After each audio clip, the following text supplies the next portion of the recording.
বাংলাদেশ ছেড়ে চলে যাচ্ছি একেবারে, এটাই শেষ যাত্রা। আর কখনোই হয়তো আর আসা হবে না।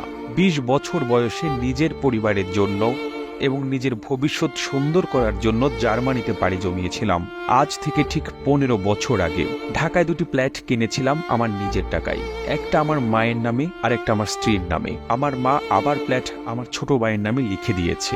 দেশে আসার পর আমার ছোট ভাইয়ের ফ্ল্যাটে আমার জায়গা নেই। তাকে আমার টাকা দিয়ে পড়াশোনা করিয়েছি, সে এখন ভালো জব করছে।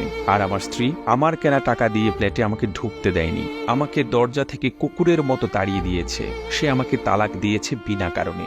ঠিক বিনা কারণে বলা যাবে না, সে অন্য আরেকজনের সঙ্গে সম্পর্ক জড়িয়েছে। বাংলাদেশে ২০ দিনের মতো হোটেলে ছিলাম, আর আপন মানুষের প্রতারণাগুলো মুখ বুঝে সহ্য করলাম। টাকার কাছে সবকিছু অসহায়। নিজের রক্তের বেঈমানি, তার উপরে নিজের আপন স্ত্রীর বেঈমানি, সবকিছু আমাকে বিপর্যস্ত করে ফেলেছে। মেন্টালি ভেঙে টুকরো টুকরো করে ফেলেছে। যে মানুষগুলোর জন্য জীবনে এতগুলো বছর নষ্ট করলাম, বিদেশে থেকে এত কিছু করলাম, সেই মানুষগুলো আমাকে টিস্যু পেপারের মতো ব্যবহার করে ছুঁড়ে ফেলে দিয়েছে।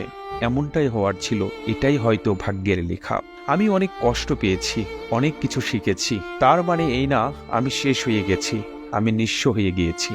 এরকম ফ্ল্যাট আরো 10টা কেনার সামর্থ্য সৃষ্টিকর্তা আমাকে দিয়েছে, কিন্তু কোনো লোভ দেয়নি, কোনো অহংকার দেয়নি। কারো প্রতি কোনো অভিযোগ নেই, কোথাও কোনো বিচার দেব না। বিচার এক জায়গায় দিয়ে রেখেছি, তিনি নিশ্চয়ই সবকিছুর ঊর্ধ্বে নিরপেক্ষ বিচারক।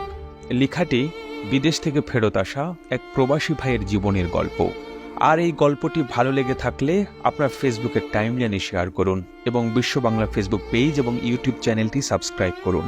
একই সঙ্গে আপনি বাংলাদেশের কোন জেলা থেকে প্রবাসী ভাইয়ের এই গল্পটি শুনছেন বা দেখছেন আমাদের কমেন্ট করে জানান। আমরা পরবর্তী ভিডিওতে আপনাকে ধন্যবাদ জানাতে ভুলব না।